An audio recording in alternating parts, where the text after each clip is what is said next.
Do I have powder on my nose? Not enough. Okay. Are we on the internet? What the fuck are you wearing? What? It's from Big and Hugh. No.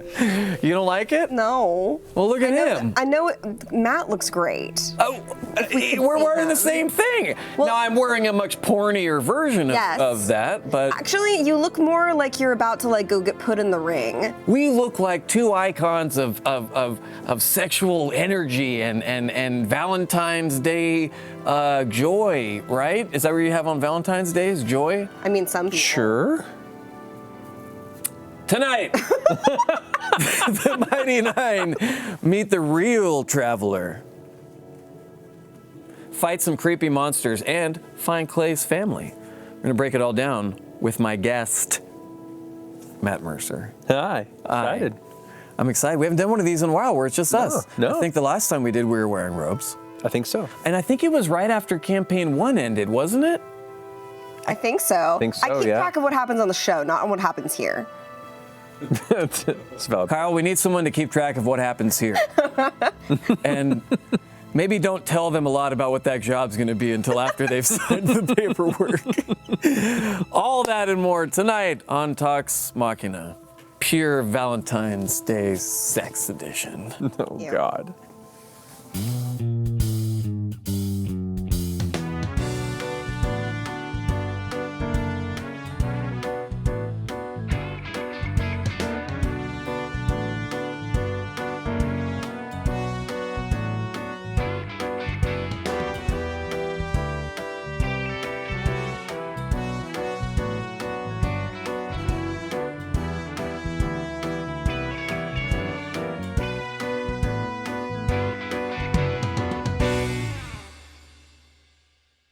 I couldn't fire up my giant 3-foot octopus bong and rip it right before tuning in. Playing Fortnite? Are we back? Yep. All right. Only Snoop Dogg's allowed. You should know that. I understand. Well, before we get started, we have some announcements, and I have some wine for you, sir. Well, thank you. I'm excited. See how easy that was? That was very easy. I had Jerry pre-cork it. Don't ever wink at me again. I didn't wink at you. I winked at the folks at home. I was in the splash zone. Oh, man. In the splash. That's good. zone. That's a lot. That's holy. Stop. We have a lot to talk about. And I want to Apparently. get to the truth. And that's how we do it with the truth juice. All right, well, I need to move Henry closer to us, but I'll do it Cast in a a minute. wine of truth. God cast wine of truth, yes. All right, we have some announcements. That looks, wait, yeah, get that Devices right now. together.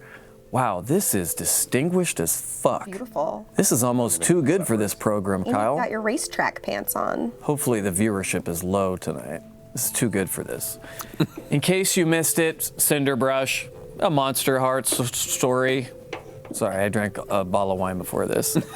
Our Valentine's Day one-shot is available right now on our YouTube channel. Yay. It was so unique. I really loved it. It was like different than anything else we've done. Very much so. Yeah. You had Erika Ishii, you had Taliesin, who obviously had to show up just, I mean, decked out to the, he had Chris Angel level of rings on his. Right. Well, he let his glamour fall a little bit that day. We got to see more of his true self, which was Almost his Absolutely. final form. almost. That must have been a blast. Oh, it was so much fun. It was a like, blast. I played the game like one session last year, and it was such just a unique, beautiful, intense game, and I've been thinking about it for a while, and so it was kind of a pet project of mine to actually run a one-shot on it, and it was my first time running it, and their first time playing it. We talked about it a bunch and stuff, and I know I didn't necessarily play all the rules properly, but that's also part of the process of learning. And I know people expect a lot of high-end stuff for our D&D, which I'm much more comfortable with. But even with that aside, we had a really good time, and if we ever have a chance to do something like that again in the future, I've learned a lot, and I'm excited to for you guys who haven't seen it yet to check it out. It's available now on our YouTube channel. Yeah.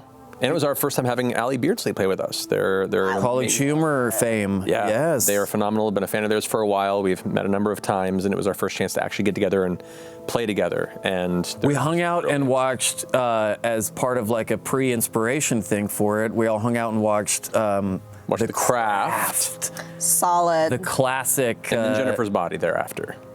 Big fan of The Also Craft. solid. Kyle? Kyle emoted probably more than I've ever seen. It's an incredibly ridiculous movie in the best way. I love it. That movie's amazing. Yeah. I dressed like that in high school. I dress like that now. You do. That's awesome.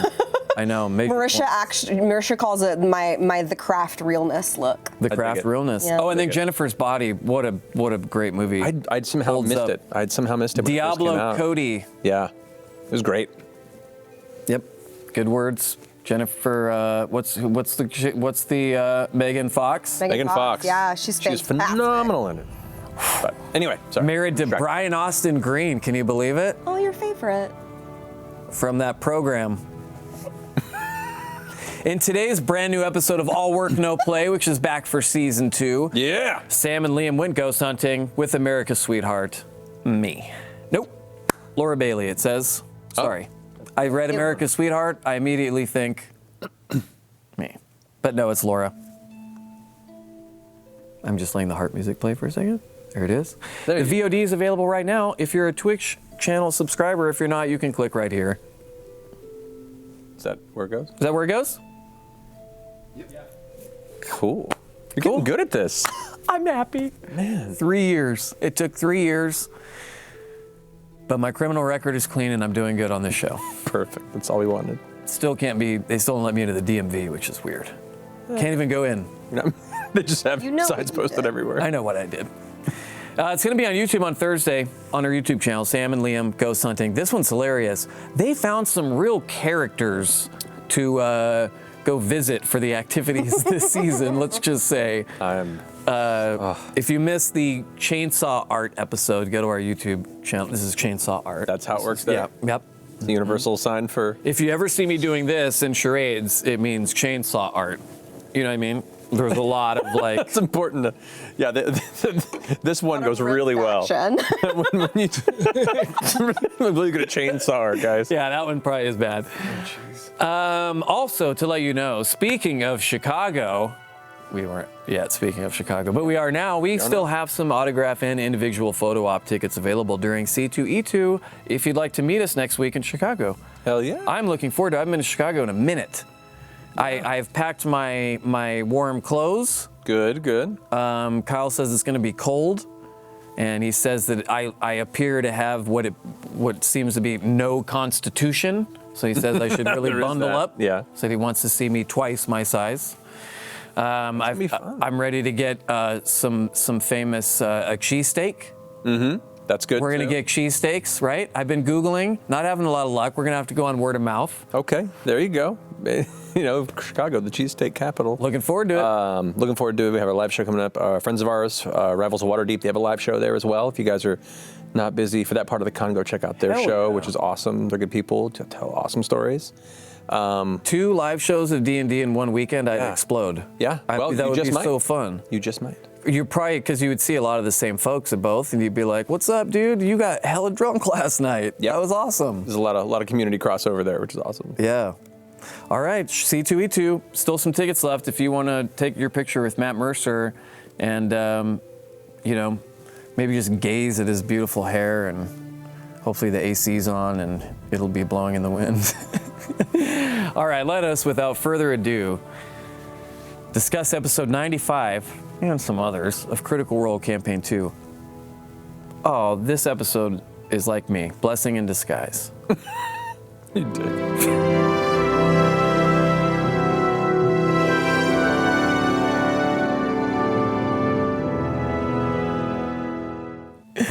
We begin tonight's episode the way we begin every episode of our show. Don't make me laugh, dude. This is serious. Yeah, sorry. With a question for Emmy Award nominated actor Jeffrey Dean Morgan. Oh man. Has anyone seen him? I mean, I would love to see him. You'd love to see him? I would love to see Jeffrey Dean Morgan. A little bit of a often. crush on I him? do have a little bit of a crush on Jeffrey. Do you like the dudes that are almost silver foxes? Yes. They're in like silver fox. They're like in like phase 1. Yeah, I like the right before it like fully takes over. All right. John Hamm come see her in 6 years. Yeah, he's not quite there yet. Yeah, we'll get him there. All right, we begin tonight's episode with, since Jeffrey Dean Morgan's a fucking no-show, let it be known. Don't tweet him, though, because it's a joke. Seriously, don't be like, hey, why didn't you? We're making that up. None of us know him. Please don't tweet. We don't know Jeffrey Dean anyone Morgan. that famous. They would never come on this program. I had some dirt on Joe Manganiello is the only way he came on. And now that's spent. I got to find some more. That's okay. Crit roll stats. Guidance has been cast 100 times. Yeah, man, that's crazy. It's a cantrip of preference. Almost too much. You think so? We'll find out. No, it's God. fine. It's good. Good for them. They need it. They do. It just means I get to up the DC. Yes, it does. Which you love doing on the fly. Of course. No, that's fine. Polymorph, however, has been cast 50 times. I like it. You think it was cast a lot more in the first campaign by now, right? Because of, well, no, because Keyleth had wild shape. Wild shape's different than polymorph. That's different. That's Never different. mind. Now, polymorph's been done quite a bit this campaign, Yeah. which is good. It's a useful spell. It's got utility, aggressively and defensively. Love polymorphs. Good so shit. much. Yeah. And you get to get more minis. Yay. That's what I need. It's just, oh my God, dude, the table. The table. How are gotta we mix it up. still running out of storage for stuff, though? We just keep getting I more have and a more. problem. I've had a problem for like 20 years, But Brian. now the problem is compounded because we have space for all that stuff. Do we? But we don't really. I know. Because I just witnessed an hour ago a giant box of stuff that you had that you said to Marisha, like, all right, should we take this home? And then you went, oh, wait. I don't know. It's a huge box of stuff, you know, and Yeah, I have a lot knew of the moment huge I asked boxes. it. The moment I asked it, I was like, no, we're not taking this home. She literally made me move all the stuff out to here because I saw it that. shouldn't be at home. I saw that in your face. It was hilarious. It's okay. Matt, played so brilliantly by you, the Dungeon Master, Occasionally. is 63 NPCs away. Is this correct? It's crit roll stats. Obviously, it's correct. You're 63 NPCs away from 1,000 in campaign 2. That's ridiculous. That's ridiculous. That explains a lot of my problems right now. It does. I'm running out of memory. You are. I should have gone in for that solid state hard drive. There's so. That's what I'm regretting now. But are they counting Pumat's soul as one NPC or as 4? Oh, shit. That's a question for Andrew and folk. Crit roll stats. This is my question to you. Yeah, why don't you tweet something? I don't know. Why don't you tweet I something? mean, they're watching, so. Of course they're I was watching. like 1,000 for campaign 2. That's nuts. It says campaign 2 alone. What's wrong with? Because I remember the sheet they put out. If you guys are caught up on campaign 1, definitely go to Crit Roll Stats website because they did a lot of after the whole thing was over stats, and the amount of NPCs was ungodly in campaign 1 over the whole thing too. What is wrong with me? And that doesn't even include all the people from the home game that the audience never met. I know. I have a lot to think about. A lot of voices in there, Matt. Yeah, it's great.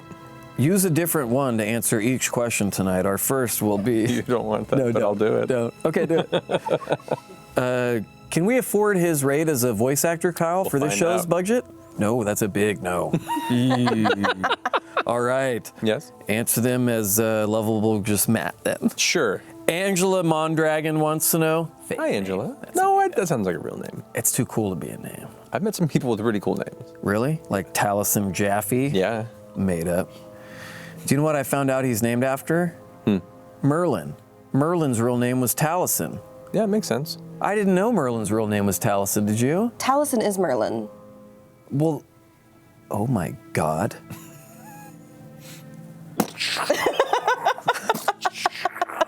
Yeah, just All right, Angela, here we go. Matt, what, if any, were your expectations for the hag encounter and what the Mighty Nine would be willing to offer? Laura stunt aside, were you surprised by any of their responses to her? I guess like a lot of instances, I didn't know what to expect. Part of the joy of DMing sometimes is like just setting up a scenario and just going, well, let's see what happens. I prepared for the possibility of it turning into combat, and I had a whole long, a beautiful, long path. Like beyond just that map, there's a whole bunch of things that just weren't realized as part of that, which on one hand is unfortunate, other is super awesome, and I'm excited and proud that they did what they did. I didn't expect the scale of some of the things that were being offered. I was kind of surprised by Nott's immediate considering of furthering the war. Yes, I was like, too. oh, huh. Yeah. That's a unique element of your character's morality I hadn't thought of or considered. And then... Yet it seemed oddly consistent with Nott's disposition, I would say. You know what I mean? Yeah. It's one of those things where it catches you off guard and then you're like, oh, okay. Yeah. All right. Bo, knowing where Bo's arc has gone and kind of where her mind was at that time, it was really interesting to have her be willing to give up the things that were important to her, kind of based on her sense of self-esteem and kind of the, where she was mentally sitting at that time, worried that it could not possibly get better than this, and that kind of peaked early type mentality. But I wasn't expecting it. It's all those things where when it happens, you're like, oh shit, and then you think about it after, and you're like, I see where the threads and thoughts went there, and it was very fascinating. So my expectation, honestly, was that given the amount of, or the level of acceptable trade they would have to give to disable Nott's curse, I thought it was going to end in blows. I prepared for it. You did prepare for it. You think they would have offered up the dodecahedron if they still had it? Oh, without a doubt. Yeah. Yeah, You think that would have been like- that's entirely an impartial thing. Yeah. Dude, that map was so beautiful. I know, but that's how. I'm glad you tweeted it out goes. though, so people got to see, because it had the is it the Dread Hollow Forest? Is that what it's called? The Kickstarter Dread Hollow from Forest. yeah, which I got to use a little bit in the Dwarven past Forge. episode, which was good too. That's right, yeah. But I got to use this awesome, like little natural-looking hut that's like a 3D printer piece I got from, was it Printable Scenery? I think it was, and had painted by Iron Tusk Ian, who does a lot of our painting stuff. And I was just sitting on it for a long time for the possibility that this encounter would come around, and I had it all set up. And then Laura Bailey happened, and it's one of those moments of going like, oh, Yeah. I'm so proud of you. I know, yeah. Fuck. It was fun. So proud. I asked them last week how it felt to watch your sort of facial journey throughout that process of seeing that unravel, and I can relate on such a smaller scale as a DM to that moment of going like, yes, that's exactly what I want you to do. Yeah. You're just like, yes, congratulations, you've outwitted. It's like Chris Lockey tweeted it perfectly. Laura just won Dungeons and Dragons. It's like that combination of this spell to this thing to like all of it put together. That's what makes this game so unique and so fun. Yeah. Well, that was a perfect example of why I love this game, role-playing games in general, and people I get to play with. Yeah. Because they get to surprise me and do shit like that. And I go home going, well done. Yep. Well done. Now what? Yep. After Taco Bell. Well, usually, yeah. Are you a Taco Bell or are you a Taco Bell? I'm a Taco Bell. Love you, dude. It's not true. It's Taco Bell. Not afraid That's to how I say do it. But yeah. I take it back. CD88 wants to know, Matt. Yes. It's a player's job to mess with the DM's plan with clever, unexpected thinking. Can you walk us through your thoughts as Laura slowly revealed Jester's plan from offering her hands through offering to share her last cupcake to casting Modify Memory? Sure. Yeah, So, start us with the hands, because I was wondering can she grow them back? How's that going to work? I mean, there are possible ways that she could do that, but that would be its own separate quest. But it's not just losing the hands, it's a curse. Much like Nott's curse, even if she tried to, they wouldn't have been able to regenerate because part of the curse is to prevent her from doing so. So it would have been an issue. It would have been it wasn't anything I expected her to offer. When she did, I was like, that is definitely a comparable misery. And so my brain immediately began to kind of run the back process, if you will, while I'm listening to her and watching of like, okay, how would this work out? What kind of, ways down the road could she possibly resolve this? How would this affect the story? I want to make sure I don't enforce it in a way that prevents her from having fun, but makes it, a worthwhile sacrifice that she's willing to do. So like while I'm listening and role playing, there's that kind of that little bit of a process in the back that goes that way. And so while that conversation's happening and she's waffling a bit on it, I'm also waiting for her to maybe lead me into an attack or to back out of it. But then at times she felt genuine, and I was like, oh man, is Laura leaning into the weird, interesting self-sacrifice choice just to see where the story goes? Like, I didn't know. She kept me in this you don't state of not knowing. That with, And so I was like, all right, you lead this. You've drawn her in. I believe you enough to think that she would believe you. I don't think there was a deception check involved in any of that because she wasn't directly lying to her. She was just leading her in a charming way. And then that's why it was like I wanted the persuasion roll, or I was considering like persuasion roll for that aspect of it. And then when she offered the cupcake, and made her take the roll, see how well that did. It was good enough for her to be like, all right, I'll share in it. It was more like, from my mind, it was the person who was working a deal that was really bad for a client, was looking to fuck over a client. Yeah. And they had them right on the cusp of the hook. And so at that point, it was like, I'll go a little bit out of my comfort zone if it means we get to lock this deal in. And that was kind of the mindset of the hag. And I knew at that moment when she was handing me the cupcake, like I was like, is she going to do something as she eats the cupcake? Is she going to attack her? Is she going to bolt out or like call everyone in? Kind of a Jenga moment from like the first campaign. Where's it going to go? Yeah. And the moment she said the dust of deliciousness, I was like, oh, I completely forgot about that. Oh man, everybody did. Yeah. And then I was like, what? It was an item that I designed to be situationally useful in situations like this. Kind of a fun little like throw it out there. It's situationally powerful because it's difficult to get something to eat. Food, so it wouldn't be something you can use in combat necessarily. It would be a role play implement, and I had no idea how it would be utilized. Wow. And so as soon as that reveal happened, that was the moment of like, okay, well, she's eating it. That definitely kind of involves her attention on this. The flavor is so good. And the way I kind of narratively think of that item is you sprinkle it on something and you eat it, and it's so good you are enraptured by the flavor of this. And that's why your wisdom save is with disadvantage for the next minute, is because you're just so entranced by whatever the taste, the flavor you're experiencing is. And so I envisioned that when she said I cast Modify Memory. All right, let's see what the saving throw goes. And then she has disadvantage on it. And I rolled, and I was like, oh, but she has advantage because she has magic resistance instinctually. So that's just a single roll, and I rolled low, and it was like a 4 and then a 1 below the DC or something like that, right? I'm trying to remember what the actual second roll was. But the first one was low. It was like a 2 or a 4. And she had a really high wisdom saving throw too, but also at that moment, when everything lines up like that, the player's clever, the tools were theirs to use, and the dice said that this is what's going to happen.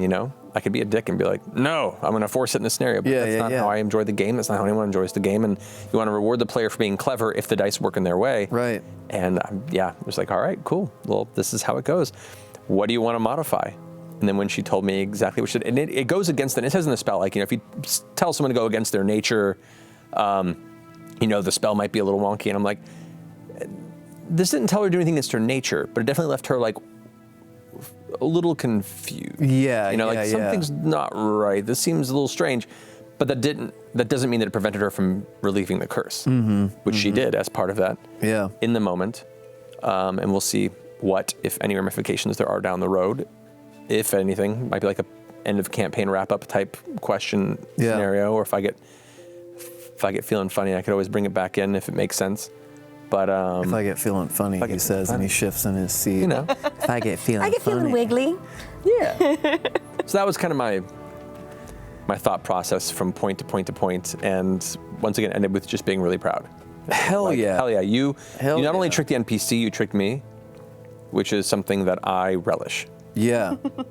You're a smart motherfucker. It's hard to outwit you. You know what I mean? I disagree, but I'm thankful that my players are able to keep me on my toes. You disagree that you're a motherfucker? Which part did you disagree? All right, this question comes from Carly Ann. Smart to only give us your first and middle name. You mentioned out of game that the Traveler was ready to show Jester his true identity after her brilliant cupcake trickery with Asharna. Had none of that taken place, is it Artagan? What is it? Tell us what it really is. Artagan. Artagan ever planned to tell Jester the truth, or was he just waiting for the right moment? I mean, he was, from my standpoint, I was considering him feeling a little underwater, overwhelmed. Jester definitely represents like his most important confidant and the individual that he's kind of invested the most into. And I was thinking he might eventually reveal it either right before or even at Traveler Con.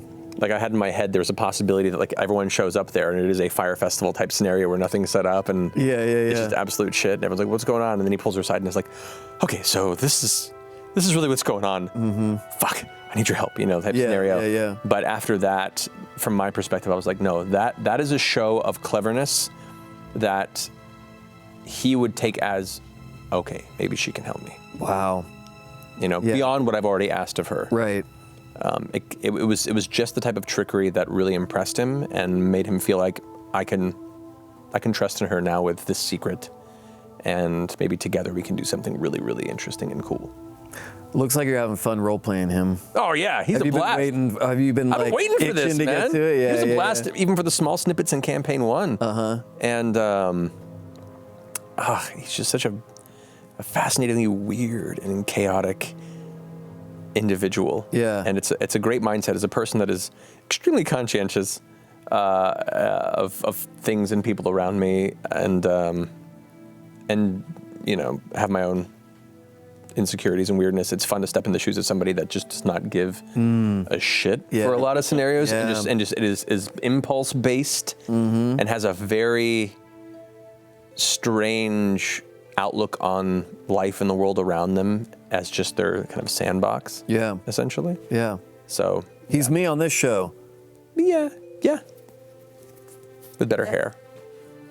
Don't you meh me. I love Look at me. Artagan. Look at me. I'm dressed like $100. Where did we get these? So you dress more like $19.99 off Amazon, but thank you. You're welcome.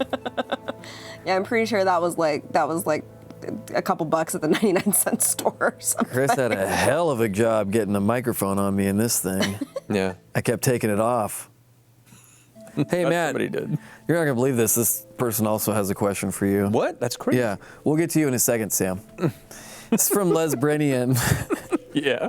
I told him to come and just sit off camera just in case. You must have seen some of the theories that float around the fandom, some outlandish, but some end up correct, like Artagan being the Traveler. How does it feel to see people hypothesize and to see your story and where it's going based off your hints? It's really cool. It's really cool. It makes me excited that people are following along so closely, that they're picking up the threads that I'm dropping, and that they are very clever people, in many cases more clever than I am, and pick up these things early. It just makes me happy, because it means that I'm not doing a terrible job at laying down the tracks. And I know a lot of people, sometimes when that happens in an audience, their instinct is to like change it. And I'm like, no, why would you do that? You told the story for a reason. You made these choices for a reason. Sometimes the surprise isn't the joy of telling a good story. Sometimes it's rewarding people for following along and figuring things out. Wow, yeah. And then finding what elements of maybe minor surprise you can tweak in there. Like I watched everyone, not everyone, but a lot of people start figuring out the elements of Artagan's, Traveler element and everything. But in the back of my head, I was like, but they probably don't quite know the scope of where it's going and how he feels about it and kind of what's coming. So I was like... And what condition he's in when we're going to actually find that out. Exactly. Yeah, find out who he is, yeah. And then even like a week before this all went down, I saw like a fan art piece that got pretty close to it. And I was like, oh man, this person's actually kind of on the right path, maybe without even realizing it. So so even then I was excited, because then it makes me think that people are invested, and they're, my ideas aren't too ridiculous, and hopefully people are enjoying it. So that. It just makes me excited. To answer the question, it makes me excited, it makes me proud, and I'm happy that people are on the same path that I am. Do you know what I did after on Deadwood? I went on Tumblr and responded to everyone's theories and told them they were all correct. Everyone. Just everybody said, "Yep, that's true. Yep, planned that all along. Yep, that was correct." So now everyone thinks they're right. You know what I mean? And then that way, it's their favorite thing because they guessed it. That's a way to do it. Yeah. It's very manipulative. It is. Me. That's pretty fucked up. But good on you. Thank you. Yeah, I think it's cool. I think it's cool that people come up with theories and stuff. And often, occasionally, I'll see theories that are cooler than what I planned. It means they're spending time, because you can't really just like, you arrive at a theory. You have to spend time like thinking about it. You have to spend time putting connections together. We see Danny draws on the walls and crayon, you know what I mean? Just constantly. Colored pencil, constantly trying to connect dots and everything. And it's time. And so anytime someone spends that amount of time invested in your story and invested in what you're doing, it's not only a huge compliment, but it's also just, it makes them a part of it. Yeah, I'm happy that they are, and I hope they're excited to have their theories confirmed. It also makes sense that people would figure it out because it means that you basically already said this, but it means that you're laying the right foundation. Things that come completely out of nowhere sometimes don't feel earned. Yeah, I didn't want it to be a big surprise. It wasn't meant to be this huge reveal. For some people, maybe they didn't pick up on it. For some people, it was a big surprise. They were focused on other aspects of the story. But I intentionally laid groundwork towards this over a long period of time, intentionally, so people would start figuring it out and start theorizing it. So it just made me happy. Yeah. Fuck yeah. If you saw the two of us walking around, say like at Walden Books, what would you think we did for a living? Each other. Awesome. That's the correct answer. It says here, hey, growls like a bear, speaking of, wants to know, Matt. Sorry, this one's for you. I thought it was for Trinket. Sorry, Travis. We're going to get to you in a sec, buddy. Just hang out there for a minute. Sam, stop licking that shoe. All right, you had the opportunity to play as Artagan for about an hour last Thursday. How great was it to see the cast interact with him and have them realize that the actions of Vox Machina have had some major consequences on this new campaign? It was awesome. It was cool. And I think even a few of them had started kind of piecing together their theories in recent weeks, so it was cool to watch their reaction to the reveal, to then realize that they get to interact with this very strange, delightful, sometimes very dark figure, but from a different character's perspective. And then to also once again let them know that just because the campaign's over doesn't mean the choices are gone, ramifications are gone, and hopefully let them know that whatever games we play in the future, there's a chance that the choices they make now might affect characters and stories down the road. This world is, as much as I want to try and make it a living and breathing thing as we go forward.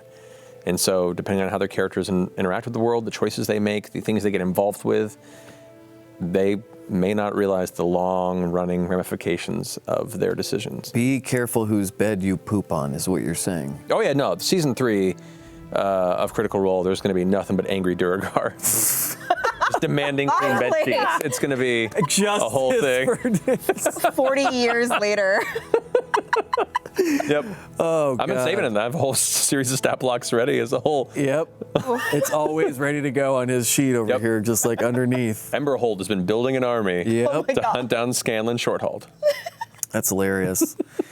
Well, speaking of campaign 1, Yeah. it's time for cosplay of the week. Cosplay of the week, yeah! Cosplay of the week. Yeah.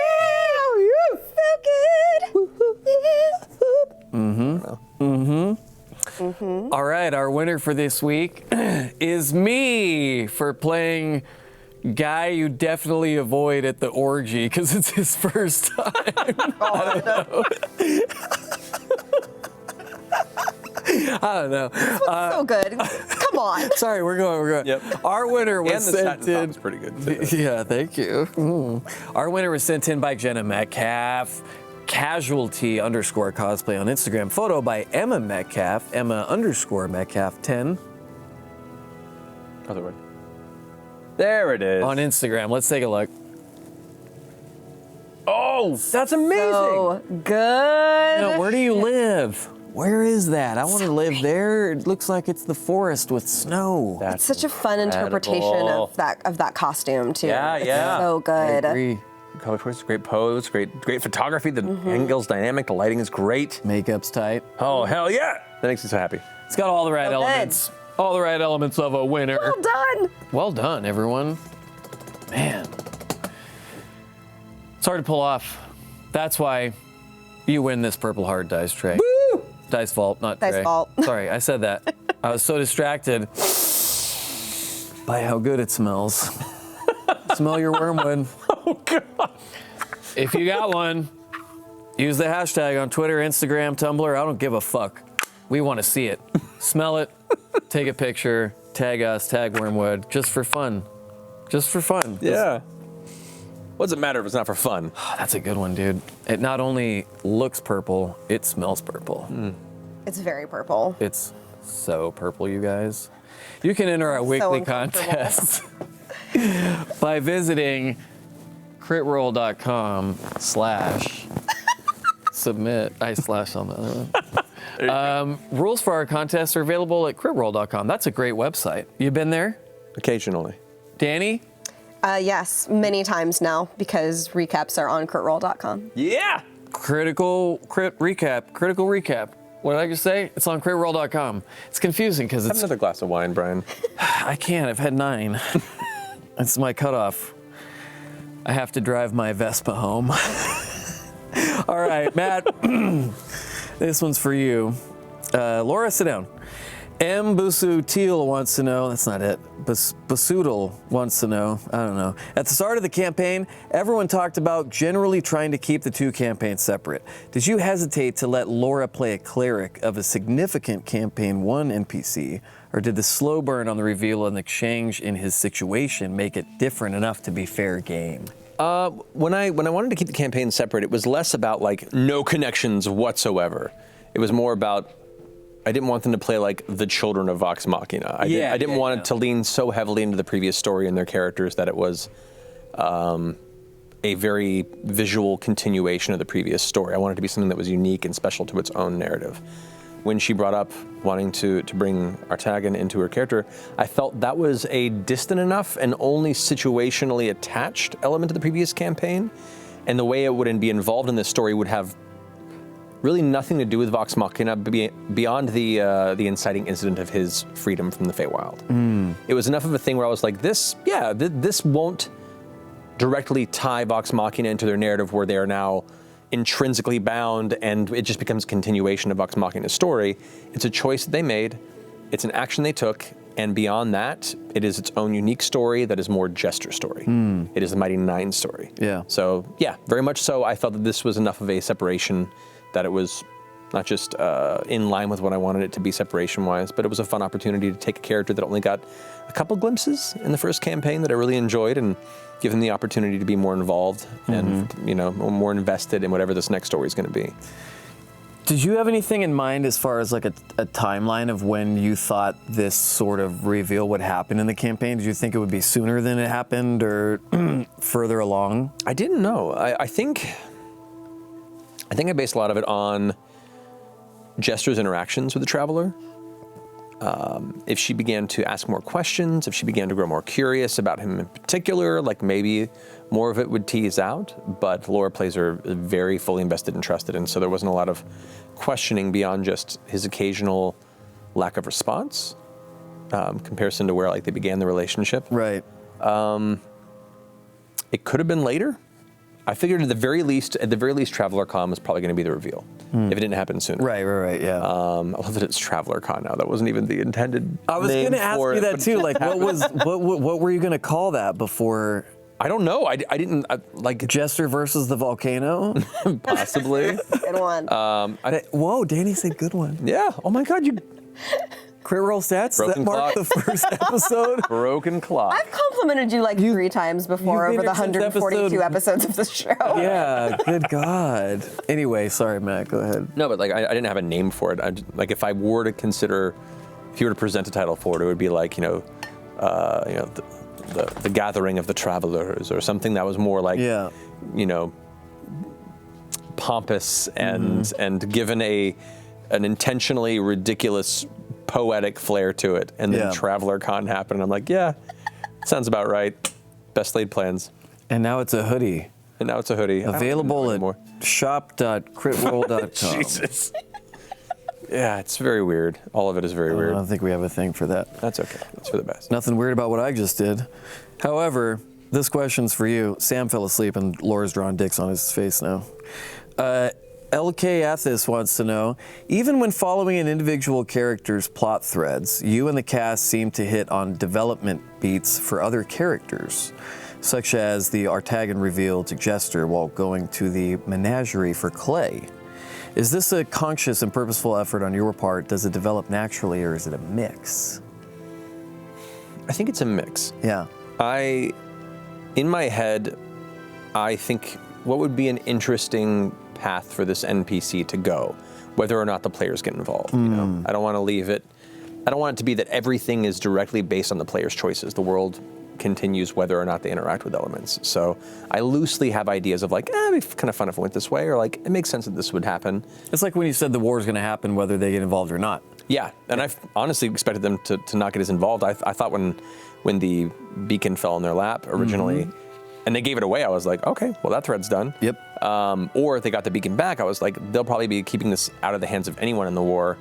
And honestly, when Yeza was captured, I thought it was going to be let's look into our allies in the Dwendalian Empire and see who we can, help us figure out how to get Yeza back. And I had this whole thing planned out with like them getting more involved in the Dwendalian Empire and their political structure there, and trying to lean into that side. And nope, Yep. but that's how it works out. I don't plan because I don't want to push the players in a particular direction, but I, as every DM, and Game Master knows, to a certain extent, you try and think of a few possible loose assumptions and plan a little bit around those so you don't feel completely flat-footed. So yeah, you're not blindsided when they make a left turn. Right. Yeah. But you still are, and they always blindside you here and there, and that's part of the fun too. So, so for certain characters like Artagan, it's a little bit of like, I could see them going this path, and then the players interact and change things, and you go, or it's going to turn to this new direction I wasn't expecting, and we'll see where it goes. Yeah. And I think with him in particular, it was a combination of how much Jester continuously pushed for the expansion of his name and his worship, and continued to kind of want it to grow and for people to take the Traveler into their heart. And I thought that she wouldn't be the only one doing this, and it would expand further over the years and the years that have gone past. That would probably have an effect on an individual that likes being free of all sort of responsibility and unintentionally found themselves in a position there. And then based on their interactions, where the party's gone, it made sense that he would reach a critical mass. Yeah, yeah. I can't wait to see who the Traveler Con version of Ja Rule is going to be. I know. Oh, shit. Oh, shit. Secrets. It's going to be fun. All right. What the fuck, Danny? All these questions are for Matt. I mean, there's a lot of really good questions for Matt. Well, shit. We're not going to have time to... This feels like when Kimmel has to bump Matt Damon every night, What? Got the whole cast off camera. Don't look at me like you don't know what I'm talking about, Kyle. Liz Mac D22 knows what I'm talking about. What's up, Liz Mac? I know you've mentioned NPCs from Campaign 1 that you most identify with / cherish.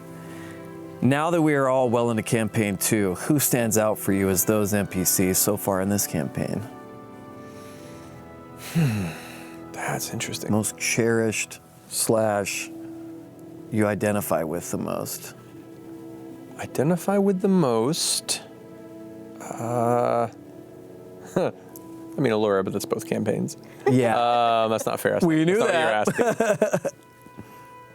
I would say early in, probably watch Master Bryce, somebody who's just trying to do their job and put some good in the world when things are a little chaotic. As it's gone on a bit, Yeza. Sweet boy. Yeza is a lot, not intentionally, but the more I play the character and the more the story goes on, the more like me in some ways, Interesting. I think, than even I'm like willing to admit. You just did. I know, there's that. I don't think this isn't the internet or anything. Nobody's here. Elements of Essek. Essek's a delightfully complicated character. And I love them. yeah, Essek also has gotten involved in this story far more than I ever anticipated, in ways I didn't expect, and I'm real interested to see where this all goes. Yeah? I mean, so many elements of it. I love this game.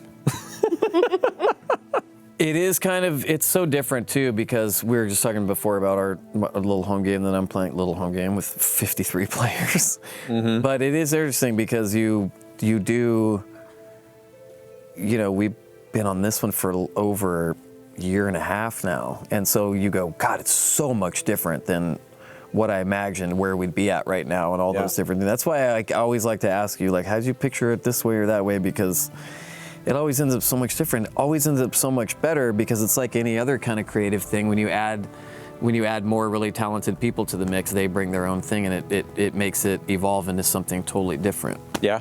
He likes it when you just hit him really hard too. Good boy. Who's a big boys? He can take it because he's a tough bitch. Matt, I got to break it to you. This question's for you. It's from Wookiee Shakespeare. Wookiee Shakespeare. Nice. Saw that in the park. It's hard to understand. While the group discussed Thoreau's exchange being living under a veritable sword of Damocles. Good mention. It's a reference. Yeah, I know. Did I say it right? You did. I think so, yeah. Oh, cool. So I Say it pronounce how it. I say it. Damocles. So I pronounce it too. Okay. The biggest grin crept onto your with face. the fable of Damocles? With the what? You familiar with Damocles? No, are you? Yes, the king who wanted to prove to his people that he was relatable and understood the challenges of living as a normal person. To prove that, he put a sword above his throne by, I believe it was a hair from his head. And so that hung above him to kind of help instill that, like, he was always in peril, and as such was, I can't remember the specifics of it, but essentially the idea of, like, I am not above you, I myself exist in danger, and to take responsibility for my position here, and a lot of other elements there. It's a really loose, terrible description of it. But essentially, guy hung a sword. And then an opera singer came in and hit a note that made the hair break, and it killed the king by impaling him through the head. Sure. It's one interpretation. A Spike Lee joint. I'd watch it. How great is it to have your players interact with your designs and put the pieces together was the end of that question, but that's fine. No, what was the question again? The question was about when the Sword of Damocles was fucking brought up, you had the biggest grin on your face. Because, the whole, I understood that reference. Oh, I know what they're referring to, yeah. I didn't realize, I'm usually pretty good at a poker face, but that was one time I was bad at it. Yeah, I've told you before I won't play poker with you. Yeah. Though I'm just I'm excited when people in the community figure things out. I love when players figure things out. You try and throw a lot of threads out there, a lot of pieces to the puzzle, and sometimes they don't get them, not because they're bad, but because I was too obtuse with it. Mm-hmm. It's much easier for me to be like, oh, well, all these things connect. How can you can't see when I know the answer and I designed it? Right. And often the challenge of a dungeon master is to throw those disparate pieces out there and occasionally nudge them and push them in those ways and being a little more obvious than you think you should be, but realizing that you have to be because you know everything and they don't. Mm-hmm. Guys, it's a door. Yeah, it's a door. It's just a chair. It's a chair. It's a chair.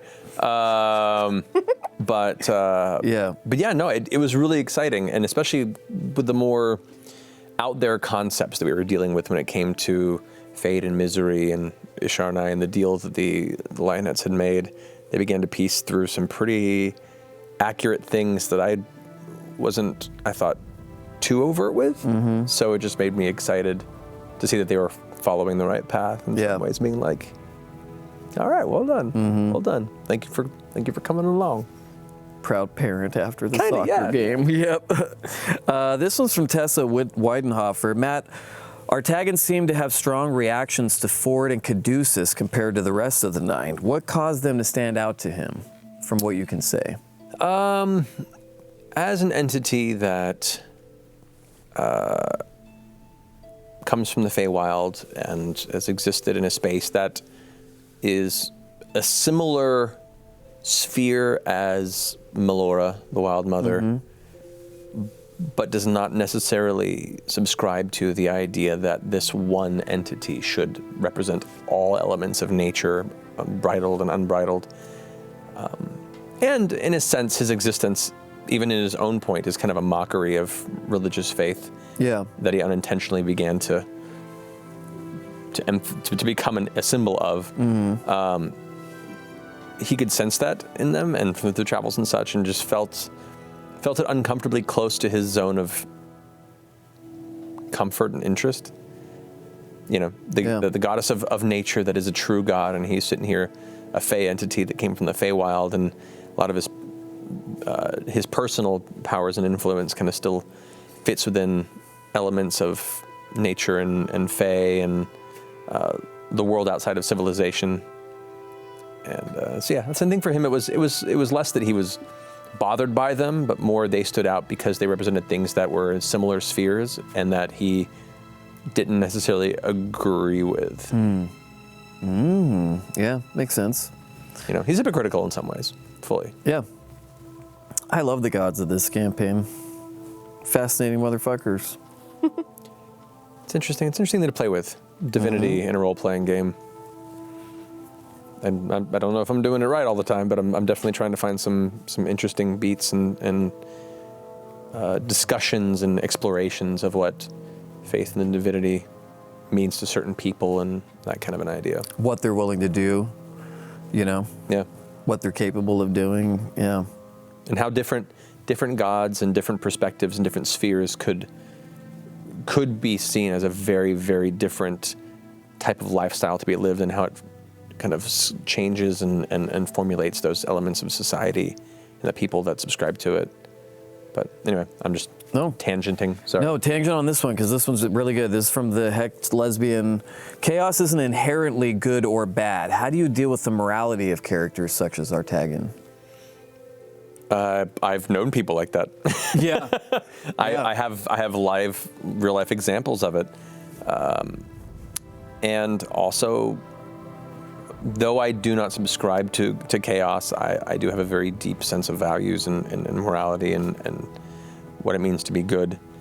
I also can acknowledge and understand the mindset of one who often either feels broken by the perspective of imposed societal morality and its contradictions, and just the Joker's an extreme example, but is a good example of a character in fictional media that can look at all of the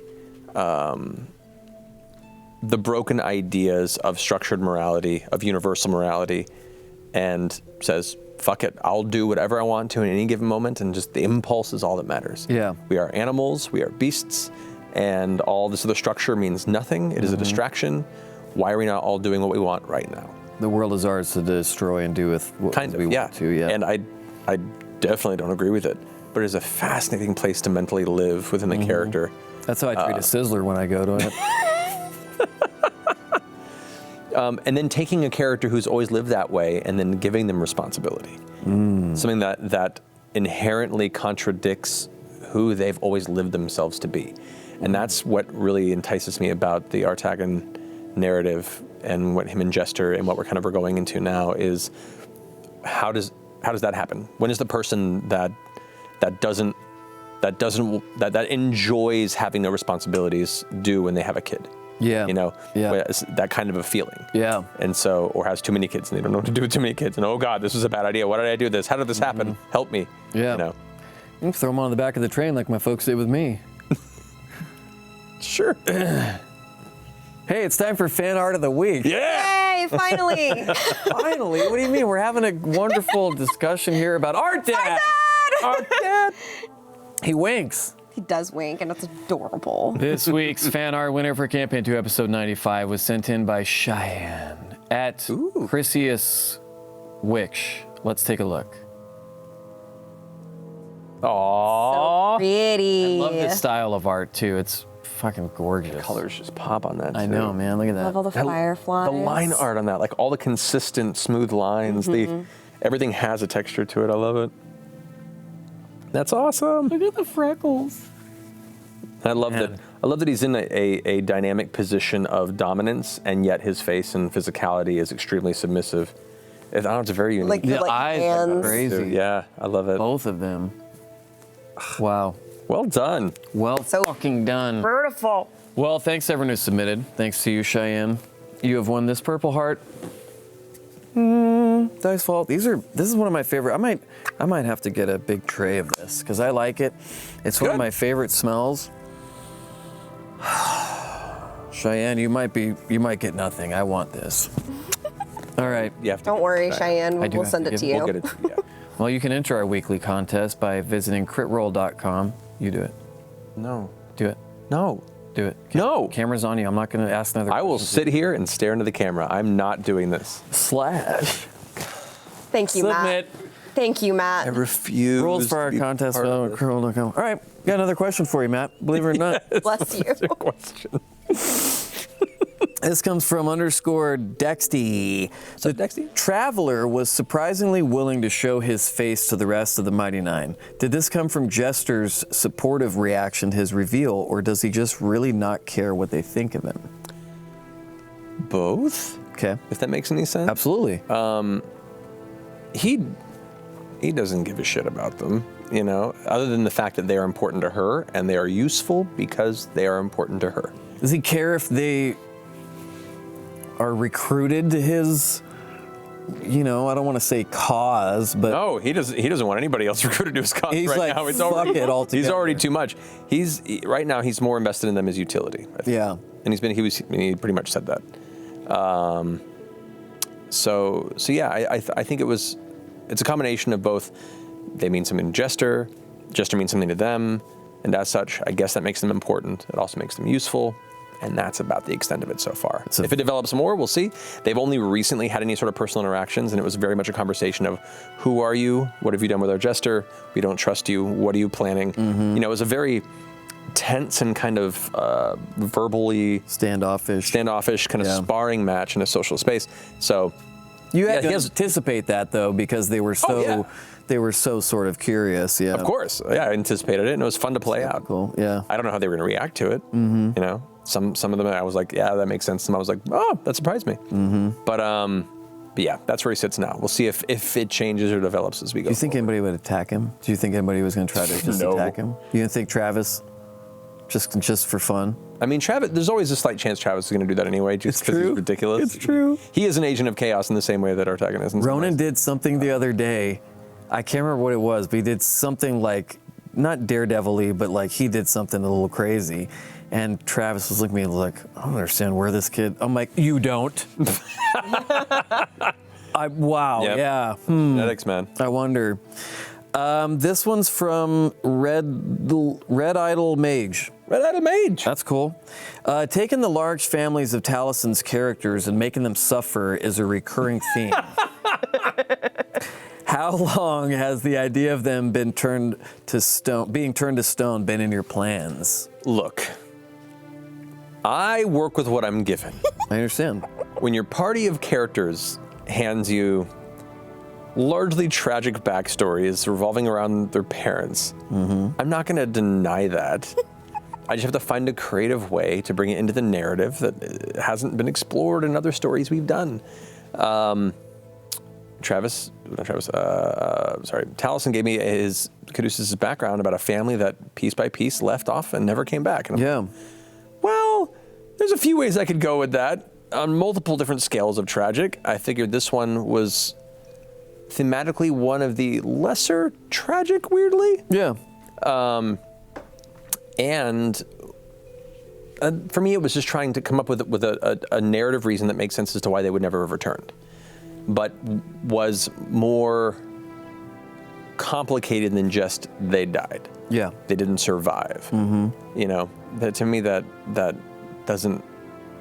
not interesting. Yeah. It's not fun so I was like, what would be a more complicated and unique way for them to have been prevented from coming home? And I thought about it. I was like, well, on this trek and all these places they're going, this one place is designed. It is a sanctuary for strange, eclectic beasts, and there's a reason why things are a little weird in the jungle there.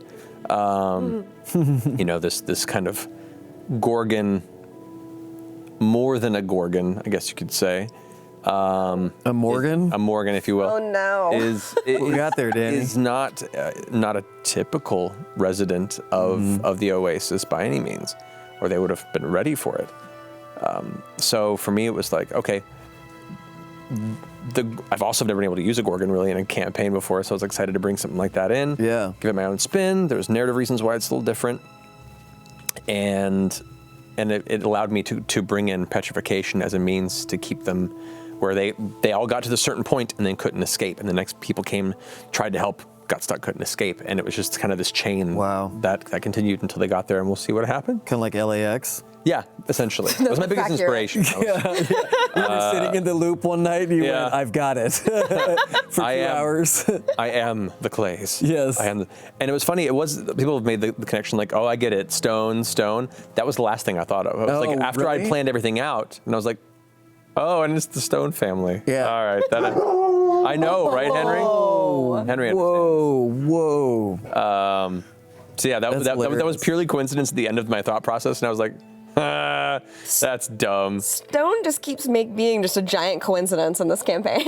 Yeah, straight up. It's true. Like Travis and Taliesin didn't tell me anything. I don't know. I love it. Weird little coincidences. Thank you for protecting us from the evils that, what is it, Chris Lockey? Yes, it's Chris Lockey. Okay, yeah, I figured. Hey, Matt. This question's not for you, it's for Kyle. Just kidding, it's for you, Matt. Rev Neutron wants to know. What's up, Rev? You've talked openly about dealing with the fast ascension and spotlight of Critical Role. First I'm hearing of it. You've adapted to try to deal with it even though it isn't your nature. Artagan seems like he shares some similarities. Did your experience influence how you interpreted Artagan? I haven't thought about that. I hadn't either. That's kind of interesting, right? Subconsciously, maybe? That wasn't an intentional choice. That's interesting. Oh, man.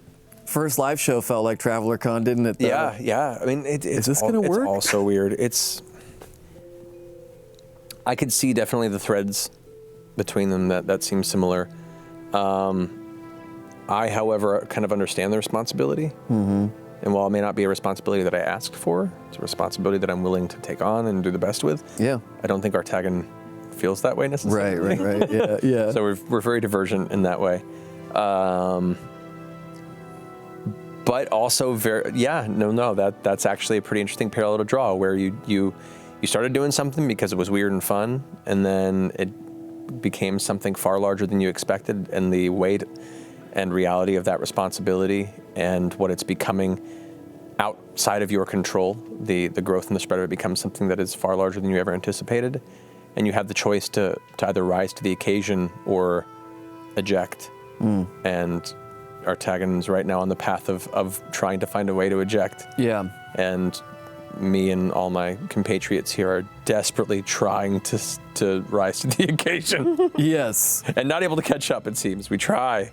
We often refer to it as trying to guide the rocket. You know, it's going whether or not we're ready. And we're just trying desperately to hold on to it and guide it in the right direction. And we don't always do that, but we course correct when we can and do our best. And so in that way, we're very different. You could always lose some of the old dead weight. Oh, we've tried. I'm just kidding. You just keep showing up. My grip on them coattails is iron firm. I think we're out of time, Danny. Yep. Do you know what we're not out of? Wine. Matthew's I ain't driving. delicious wine. I ain't driving. Kyle, can you give me a ride to Taco Bell? That's enough. Jeez. And then to my house? And then to Matt's house? Also, my finally wasn't about, I loved all of the conversation. I was just really excited about the fan art. That was all. The fan art's amazing. It was so good. I'm sorry. That was amazing. Congrats, Cheyenne. You almost won a Purple Heart Dice Vault. Thanks for coming on. Thank you for Solo. having me, buddy. Everyone asked to be on this week, and I said, no, I want my alone time with Matt, you know. You're sweet. This is very slippery. Is yours slippery? Yeah, I like it. It's good. Reduces the friction. Reduces the friction. Should remove the mics first, you know. That's all the time we have for tonight. Sorry, forgot we were still on. I would like to thank my guest, Matt Mercer. You know him from video games. Things. Episode 96 of Critical Role airs this Thursday, 7 p.m. Pacific. And then next week, it's C2E2. Yeah. And our live Chicago show, Oh man, I can't wait. which is going to be streamed. Yeah. Yes. I still have no idea where we're going to be. I know. Because It's always weird because the night before we leave, you come in and pack a bunch of different Dwarven Forge options just in because you don't even know really until we have to go. yeah, well, it's like for the Terry Brigade one shot we did back in Austin. The one shots are easier to prepare for because it's an encapsulated one shot that I'm planned weeks in advance to have a lot of options ready for. For our stream games, I don't know where we're going to be until the week beforehand, so it's all very kind of like, oh shit, after this Thursday, then I'll have an idea, and then I'll be like a week of crazy prep of trying to bring enough things to feel comfortable for the week after. You might be fighting on top of a Titan. Sure, why not? That was at Gen Con, wasn't it? There was the reveal of the Titan campaign thing? 1. Yeah. Like final Tharmfala Yeah. element was there. That was fucking awesome. That was crazy. That was really crazy. Oh, I threw my drink all over the theater. I'm sorry for everyone who was sitting around in Brian Foster. Nah, they love it. I remember sitting They off really the don't. side in the wings for that one and not being able to like hear anything except like every other like couple of words. And so trying to watch that and listen is very interesting. That's one of the episodes that I'm like, I think I know what happened that episode. Right. You were off to the side, on the stage. Oh. Yeah, we can't let her near the people. They just want selfies with her the whole time. We have to keep Danny's her hidden pretty away. amazing. You know, I walk out there, but it's like, oh, this motherfucker. You know, she goes out there, it's like the Beatles. She's amazing. You know what I mean? But no, legitimately, Danny's amazing. She's been with us for a very long time, and we're so lucky to have you. You're amazing. Thanks. Wait, your anniversary just happened. Oh yeah, my 3 years with Critical Role. Yeah.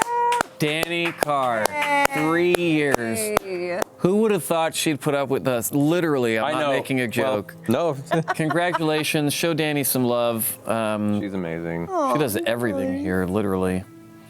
All right, well, that's it. We're out of time. I'm getting the old, Wrap it up. yeah, sorry. Hey, don't forget to love each other. Don't worry, it's almost Thursday. Safe turn, my friends. Remember, creepy ain't a crime, but this fucking outfit is. Yes. I hate looking at it in the monitor. I feel terrible. I know, you should. I feel like Drew Hefner. Like his douchey nephew he never wanted. Checks out. Yep. You know what I mean? Yep. He's like, my fucking sister's kid's here again wearing my goddamn robe. All right, let's go. All right. Love you guys. Love you guys. Bye.